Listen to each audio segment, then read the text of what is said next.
Hello students, अपने पिछली class में हमने षोडशः पाठः कवित्वम कालिदासस्य पढ़ा था। तो इस पाठ में हमने देखा था कि महाकवि कालिदास जो थे, किस तरह से उन्होंने कितने नाटकों की रचना की, जैसे कि मालविकाग्निमित्रम, विक्रमोर्वशीयम, अभिज्ञान शाकुंतलम आदि नाटकों की रचना की। और वे केवल भारत में ही नहीं और बल्कि विश्व साहित्य में वे अत्यंत प्रसिद्ध कवि हैं। उनके बारे में जर्मन कवि गेटे महोदय ने कहा है कि अगर हमको स्वर्गलोक और भूलोक दोनों का ऐश्वर्य हमको एक साथ देखना है, अगर जो कोई देखना चाहता है तो उसको अभिज्ञान शाकुंतलम पढ़ना चाहिए। तो और 7 अंकों के नाटक में इन्होंने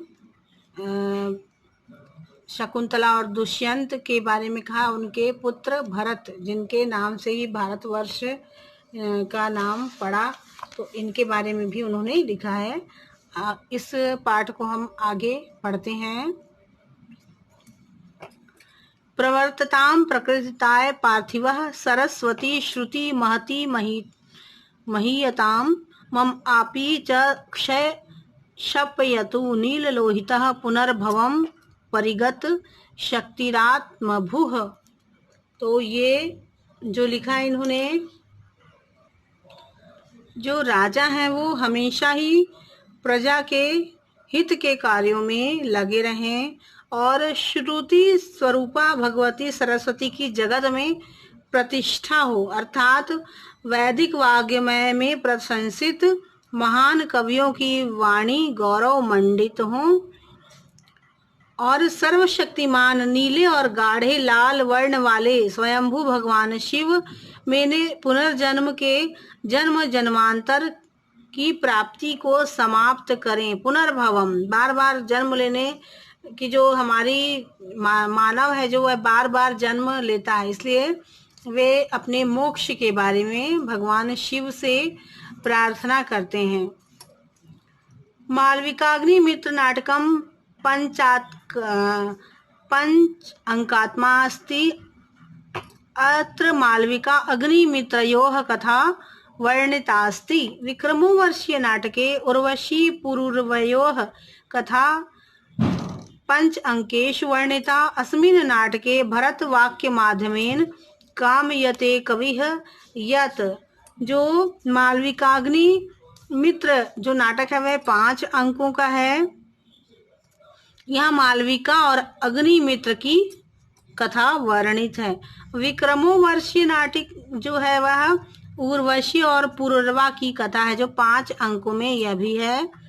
इस नाटक में सूत्रधार के माध्यम से कवि कहते हैं कि सर्वस्तरतु दुर्गाणि सर्वो भद्राणि पश्यतु सर्वः कामान वाप्नोतु सर्वः सर्वत्र नंदतु। कि सभी के दुख दूर हों, सर्वस्तरतु दुर्गाणी, सबके दुख दूर हों, सभी दुख सुख देखें, सर्वे भद्राणी पश्यतु, सभी की कामनाएं पूर्ण हो तथा सभी व्यक्ति सब जगह प्रसन्न होवें।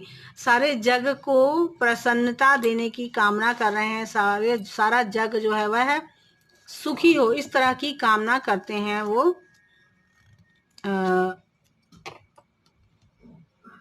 नाटक में, इस नाटक के माध्यम से अपना संदेश देते हैं।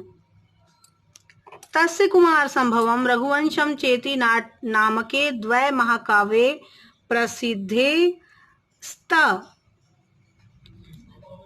कुमार संभव महाकाव्ये सप्तदश सर्गेषु स्वामी कार्तिकेयस्य अवतार कथा। और ये जो कुमार संभव, उनके कुमार संभव और रघुवंश नाम के 2 नाटक जो महाकाव्य हैं वह बहुत प्रसिद्ध हैं। कुमार संभव और रघुवंशम, ये जो महाकाव्य हैं वो बहुत ज़्यादा प्रसिद्ध है। कुमार संभव जो महाकाव्य है वह सप्तदश अर्थात 17 सर्ग हैं उसमें। और स्वामी कार्तिकेय, जो उनके स्वामी कार्तिकेय जानते हैं आप लोग, जो ये भी शिव पुत्र हैं, इनके अवतार की कथा है। इनका अवतार किस तरह से हुआ और उन्होंने तारकासुर का जो वध किया था उसके बारे में भी वर्णन है। वध वृत्तांत शास्ति, जो वध का जो वृत्तांत है उसका भी वर्णन है। रघुवंश महाकाव्य नवदशसु सर्गेशु, और रघुवंश जो महाकाव्य है उसका 19 सर्ग है, उसमें 19 सर्ग हैं।